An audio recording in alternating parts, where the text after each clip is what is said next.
Hey everyone, Andre here, and I've been playing a ton of Paper Mario the Origami King. I am ready to talk about this, and to help me talk about it, I'm joined by Xander from Nintendo World Report, who's also been playing it. So how are you doing, Xander? Hello, Andre. Thank you for having me on. Well, thanks for coming here. I'm excited to talk about this game with you. Now, I understand that you've actually beaten this game, and I'm pretty close myself, but here's the thing, Xander. We can only talk about, I think what's roughly the first third of the game up to the blue ribbon, basically the second chapter or region, if you will. There aren't chapters, but like second region, I think, right? Right. So we'll be framing most everything we say within that specific context, so just keep that in mind as we go through this. Yeah, let's start off with you, Xander. What's been your overall early thoughts of the game up to this point that we can talk about? Loved the opening. Great opening. It swept me away right away. The amazing cinematic and the witty humor that I've come to expect from this new line of Paper Mario games. It is right there, and it grabs you right away. But there's definitely other things to be said after that. But overall, that opening I really, really enjoyed. The music's been amazing. I love the art style. We can get to the battling when you're ready. Yeah, but pretty soon. pretty strong opening in my opinion. Yeah, the opening segment of the game is really good, and I think you touched on something there with the presentation in general is just really pretty stellar across the board.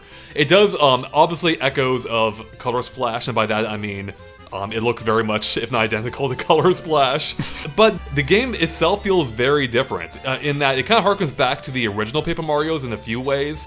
Perhaps not to the extent that some people would hope it does, but it reintroduces like a more open world, or I should say rather, it's not really an open world, it's more like single connected world, where there's no longer a world map. You're now either walking everywhere or taking a vehicle to places. So it all feels very connected, to the point or to the extent that there's even a not just a hub, but a quick travel hub too, kind of like the sewers in the original games, but now it's just like a small warp pipe room. So it's pretty easy to get around.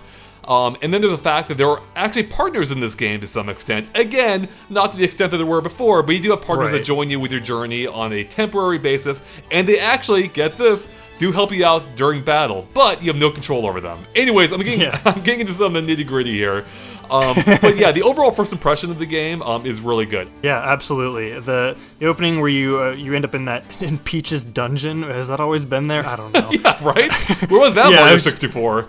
I was just like, has this always been here?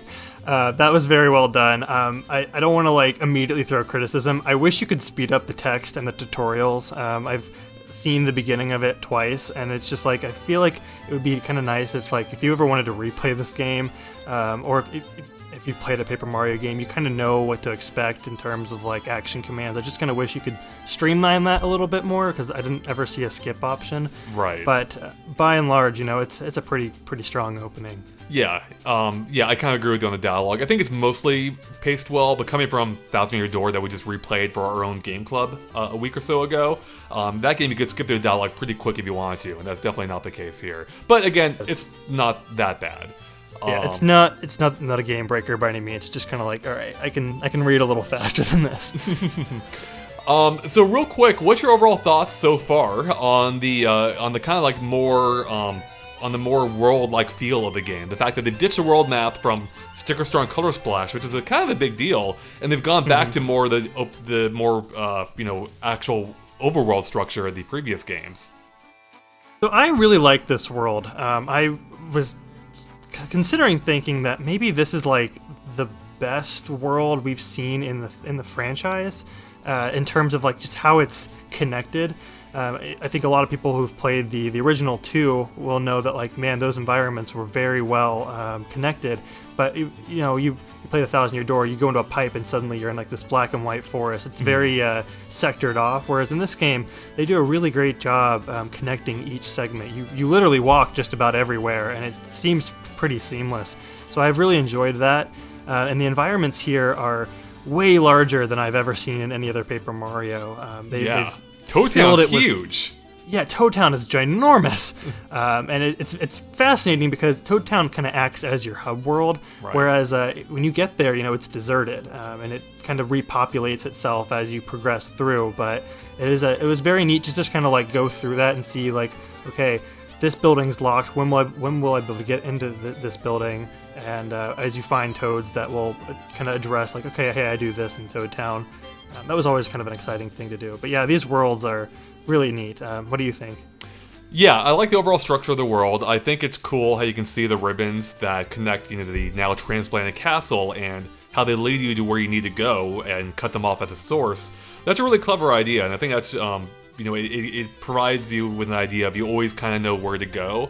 And then the fact that, yeah, some of these areas, as you mentioned, are quite big, including, again, Toad Town, almost to the point where, specifically for Toad Town, there were points where I'm like, I wish I could watch this a little bit faster because it takes... I miss Yoshi, being able to ride Yoshi and just kind of zoom through. Exactly. I mean, even the developers kind of realize this because there are warp points or warp pipes on opposite ends of the town you can use to cross between each other. But even those are kind of slow. Like, I wish those were faster because the camera follows along, Mario as he's in the pipe traveling through the ground.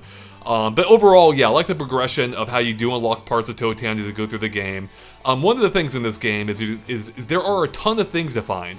Whether it's like these not bottomless holes, as they call them. They're also not just holes. They're not bottomless holes. It's yes. So they're very clear about this. If you fall into one, you hear Mario hit the ground as you then hop out and take damage. Which again, so one of the things with this game is in Color Splash, you can fill in blank parts of the environment by using your paint hammer. This time, the holes are basically its replacement, where you now use confetti to cover them up, fill them in, and you can get 100% of each area by filling in all the holes. And for doing each one on an individual basis, you'll get coins as a reward that pop out. And I presume there's some kind of reward for filling them all in eventually. Yeah, I mean, they tell you early on, there's like the museum that's in every Paper Mario game, where as you progress, it'll kind of show where you're at. And as you fill in the holes, you unlock the music tracks. Which this game has got a pretty good soundtrack, so if you want to ever just, I don't know, bop to some Paper Mario or the Origami King, then yeah, fill in those holes. Yeah, I was surprised how much there is in that museum. There's like 5 different rooms, I think, each covering a different spectrum of things, including one that has what seems to be concept art for the game, which I've never seen the Paper Mario game to my memory, but it's been a while since I played them all. So that was cool. They had that in Color Splash. Oh, did they have that in Color Splash too? Okay. Yeah. But then they also have like different trophies you can find, and there's a model viewer, which is really cool. So yeah, it's really in depth. So it's pretty cool that they have all those secrets. And then even beyond that, you'll find hidden toads everywhere in this game, like folded up in different forms or squashed between different things. Like they're just everywhere. And finding them not only rewards you with some fun little dialogue, which is probably one of the highlights of the game, like it was in Color Splash. In fact, I have one line here where a toad says, "I was hoping for a helping hand, and I got a helping hammer." You're just full of surprises. You hammer him into form, and then immediately after they say, "What a beautiful day. I feel like nothing bad could happen here. Unrelated, I have amnesia." And I find that hilarious. Yes, the toads are great. So for finding these toads, it's not just for fun, but they also fill out the crowd in battles. And you can basically appeal to the crowd by paying them off, I guess. You can give them cash, coins, and then they'll help you out by like doing various things, whether it's like refilling your health or moving the rings around to get all the enemies in a better position. And the more you pay them, the more it pays off. And the more toads you have, the better rewards you get. So this might be a good time to kind of touch on the combat of this game, which is very different. I mean, it's weird. It's very similar and very different at the same time, because the initial part of the battle, where you have to like rearrange the rings and like push and pull the enemies and get them into position, is very different than anything before. But once you lock them into place, it's kind of just like Color Splash at that point. Yeah, it's identical. Exactly. Once you do that puzzle, it turns right back into what it was before. Yeah. And then after your turn and then the enemy's turn, then the cycle just repeats itself. But in theory, if you have like the strong enough weapons, you can just and you solve the puzzle. You don't ever experience that. You literally just finish the puzzle, you attack them, and then the battle's over. Right, because if you line them all up in a row or all together in groups of 4, I believe, then it enhances your damage potential up to 1.5, I believe. And that's usually enough to clear out all the enemies if you do it perfectly, at least early into the game. Like at the point we're talking about, that's if you're doing it right, you can usually clear out the enemies, and at which point you don't have to dodge their attacks. But that does require some puzzle solving skills, because it's not that simple. At least like once you like at first it seems simple, but then at least for me, I reached a point where I'm like, oh, it's getting serious now. Like I actually need to think about what I'm doing, especially combined with the time limit, which is pretty limited at first, although there are ways to enhance it, including using cash to grow that timer or increase that timer, I should say. So yeah, how's that been working out for you? The puzzle solving element of the battle. Well, when I started it, I thought it was very novel and I was having a lot of fun with it. And then when the idea of like, wow, I guess if I do this right every time, I'll never actually fight the enemy. Yeah, there's no battles. When that kind of sunk in, I was like, wait, what? It's just kind of this weird, like, not deja vu, but like moment of realization, like maybe I'm never actually going to fight these. But the puzzles do get harder, but I found that like the majority of them have been pretty easy in the early game, and so I don't know. There's like this weird overall discussion, maybe that's bigger than just Paper Mario, where it's like, yeah, in any RPG, when you meet like a base enemy, you're gonna kind of like spam through or grind through. But I think the problem with this game is that like there's no XP system at all. It's just getting coins as a reward. So the game is trying to lump all these coins into its own form of like an experience system, because you use coins to pay off the toads to help you if you need them. You can use the coins to increase that timer, like you said. You can use it to buy accessories, weapons, all sorts of stuff. So it's like coins seem to be like your incentive to keep battling, but yeah, it's still not that mandatory. Like if you really wanted to just get there, you could just kind of keep going through it. It's the same problem that the previous two games, to a lesser extent in Color Splash, but definitely in Sticker Star, where it's circular. Like you find stickers by beating enemies that you then use in battle to beat enemies. So it doesn't. It's like, what's the incentive to use them if I need them for beating? You know what? Yeah. So I totally get where you're coming from, and you touched on it, but just to drive the point home, yeah, there is no experience points in this game. People were wondering about that. There is no form of leveling up through battles alone. You do get heart. You do get like basically heart containers. I think you both find them, as well as getting one after boss battles, and that increases your HP. And then, as I mentioned earlier, finding toads in the environment increases your toad point power in battle or whatever.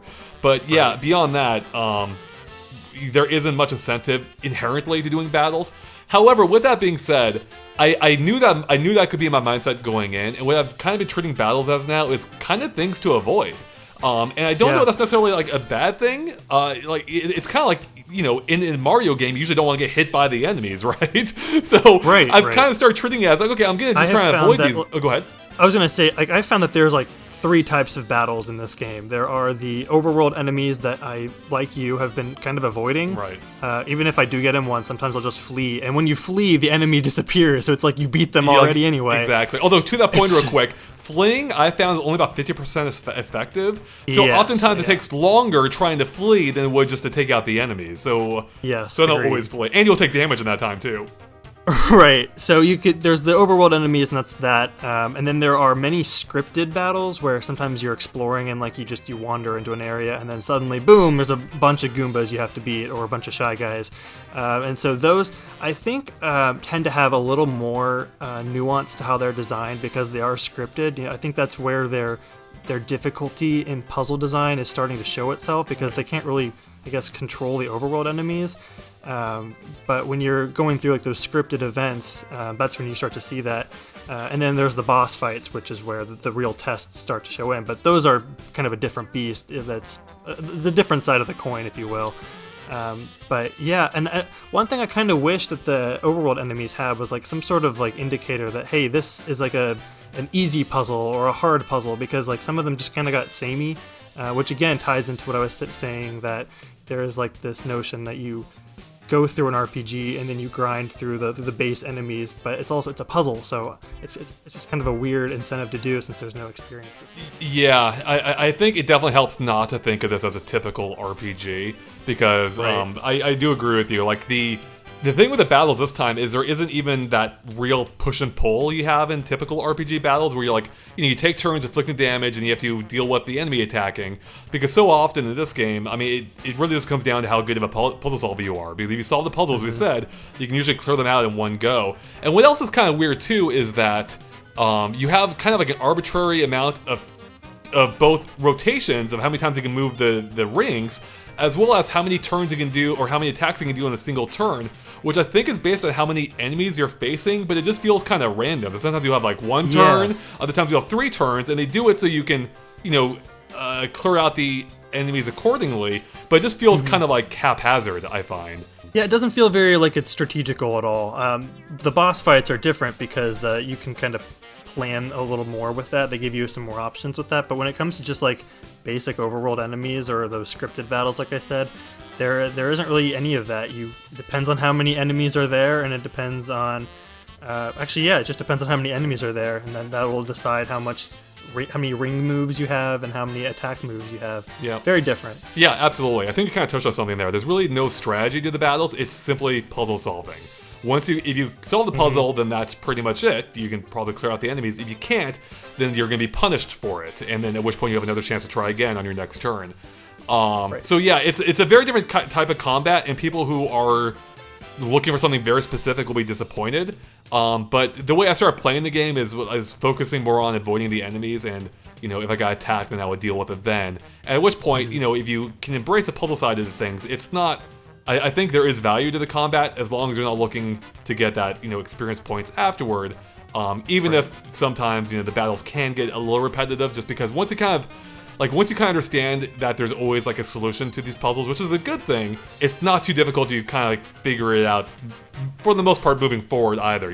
Does that make sense? Yeah. Nintendo has a way of like, when they introduce a concept to you and you kind of get familiar with it, you can kind of see where the next trick is going to go. Right. And they definitely do that with the puzzles. Well, speaking of the next trick, let's talk about the bosses, because they are very different in how they work.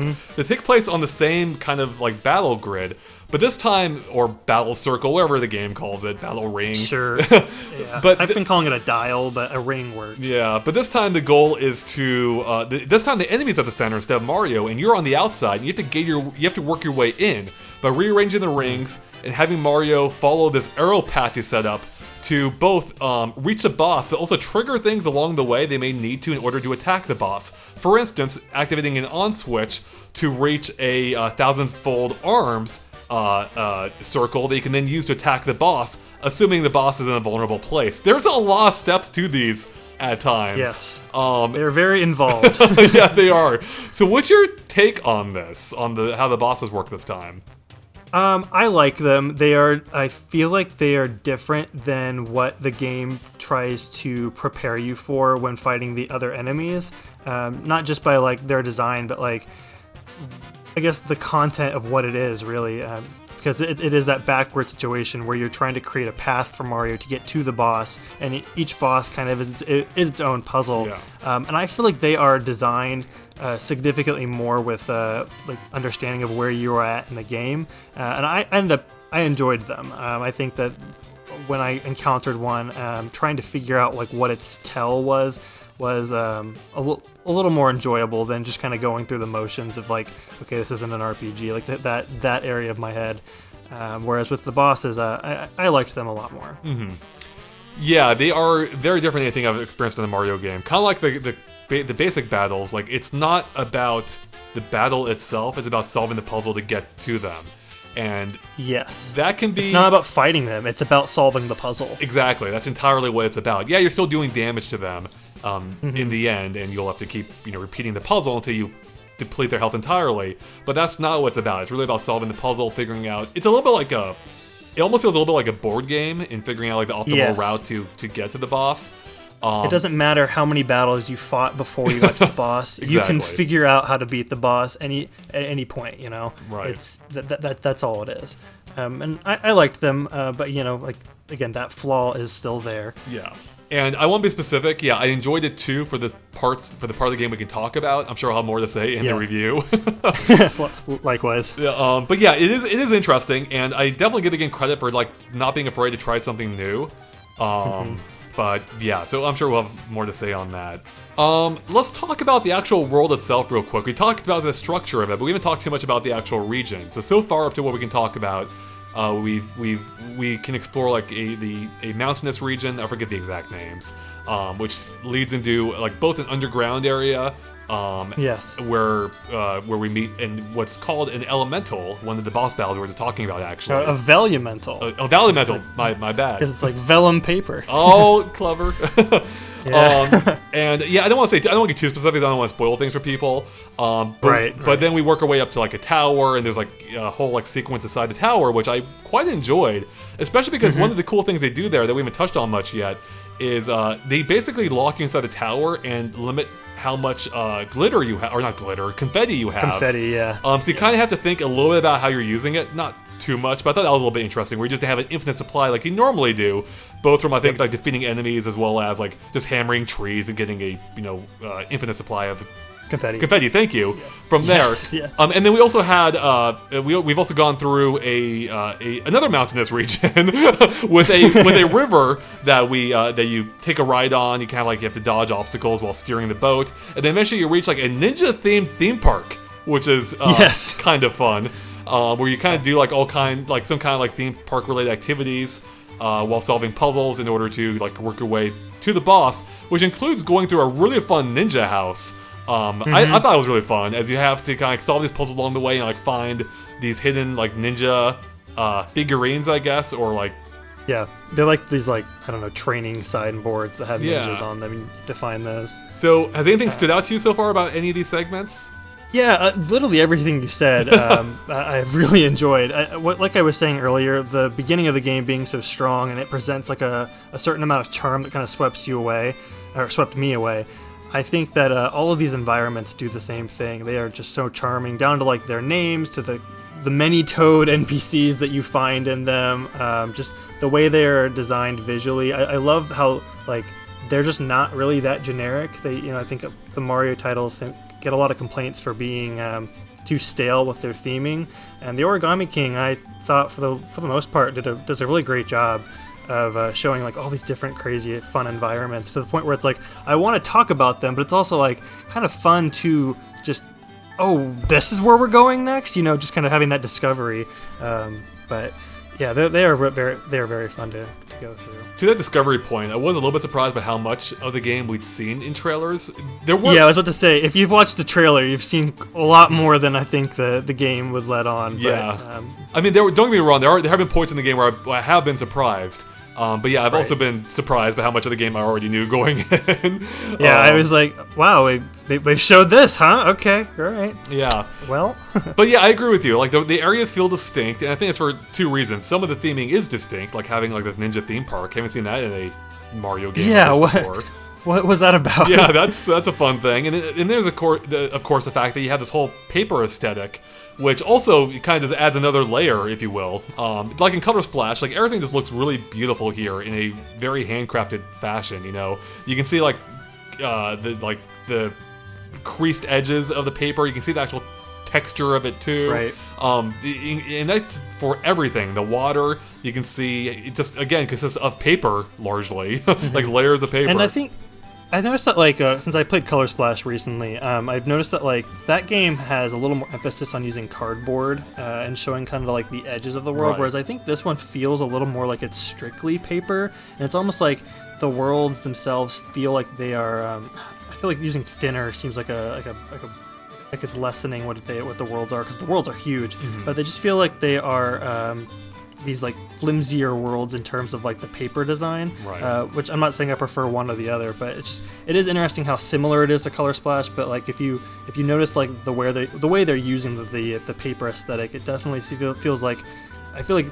this grassy plain, rather than just having like a big sheet of green cardboard, they have like strips of torn paper to kind of create like these textured effects, which I just liked that difference in terms of how they've designed it. Yeah, and then also to the presentation point as well, the music is overall pretty fantastic in this game. Yeah, the music in this game, like, I have to say, whatever your thoughts are on the Paper Mario franchise, like, man, the music in these games are so good, and the Origami King is like right up there with the rest of them. It's such a treat to listen to. Yeah, I really like the battle theme and how that seems to change per region. Some of the world areas are just really good. Yeah, it's just really catchy music that's right in line with some of the best in the series, I would say. And as you like repopulate Toad Town, like when you first get there, it's deserted and it's quiet, but like that overarching theme will kind of build itself up, and it's like every time you return to an area, I feel like there's like another music track that I have not heard before that they have prepared for you, and it's very neat. Yeah, I love how they build up the music in Toad Town. Kind of like how the world map worked in Color Splash and more. Yes. And other Mario games have done it too. But yeah, more and more instruments get added to it. It feels way more bombastic and fun and energetic. Yeah, are there any other points you could think of that we haven't touched on yet for preview purposes? Yeah, the one thing I've wanted to talk about, but it's like, what is there to say, is the 1,000-fold arms ability. I feel like the game puts a lot of emphasis on that mechanic, and like it uses it like a lot, but there's not much to say about it, I suppose. If you're familiar with the cutout mechanic, it acts similarly to that and I guess things in a way, but it's not doing the exact same thing. It's just used to kind of like, I don't know, fulfill whatever is needed to be done in whatever dungeon or puzzle you're doing. And I think I like it more than the cutout and the things, but at the same time, it's like it's not doing anything that differently. So I don't know what to say about it. You know? Again, we don't want to talk. We're only giving our early impressions so far, but early impressions are that it is pretty basic. So I actually think the cutout was a little bit more interesting because that required some puzzle solving. You had to look at the environment as to where they literally telegraph like, okay, you're going to be doing this right here. There's a giant circle. Exactly, a giant glowing circle. You had to kind of look out for it. Yeah. What do you think, real quick, of the writing in general? We touched on it a little bit earlier, but what do you think of it? When you say writing, are you talking about like the narrative or like some of these Toad jokes? Whatever you want. Overall, it could be whatever you want. Overall, it's been great. I give it a pretty big thumbs up. The jokes have made me laugh. Sometimes I'm just like, really? They put that in there? Like, I don't think a child would understand that joke, but okay. Yeah. Actually, I can't really say that. But yeah, some of these jokes they're pretty good. The narrative's pretty nice. Like I said, the opening's very strong. Yeah, there's a couple of times when I laughed out loud at the things in this game. Not a ton, not as much as in Color Splash, but there were a few times so far that have gotten me. I think Color Splash is a funnier game, to be honest. But there are definitely some of the characters will say things where I'm like, what? There's some shocking dialogue and some very funny dialogue for sure. Oh, and that includes even, to some extent, your partner characters as well, or at least partner character that we can talk about so far. Well, of course, I guess characters, because there is Olivia, who's with you for for pretty much the whole game, but then also the bob-omb, which Bobbery is it? Not Bobbery. It's it's he prefers to be called bob-omb, but she calls him Bobby, and I feel like the internet will probably refer to him as Bobby going forward, because that seems to be the name that she sticks with throughout the time you have. But yeah, I like him. He's very funny. He's like one of those NPCs that just has like a lot of funny humor, and you find really funny situations with that character. But yeah, I think that like when it comes to these like ally / quasi-partner characters, you do kind of wish you had a little more tactical control of them when it comes to like the battling system, because again, they're just there and they will do their own thing. Sometimes they'll miss, and it's like, okay, but yeah, it's not like they're actually helping out too much. If you mess up a puzzle and say you like, oh man, well, I'm not gonna get that enemy, well, you might luck out and have that ally help you out with that, but by and large, it feels like it's a tacked on concept. Yeah, pretty much. But it is kind of fun that they're there at least in battle. So again, one step closer to Thousand Year Door for those who are looking for it. And of course, we'll have far more thoughts in our full reviews coming up next week, so not too long until you'll hear even more thoughts about our entire experience with the game.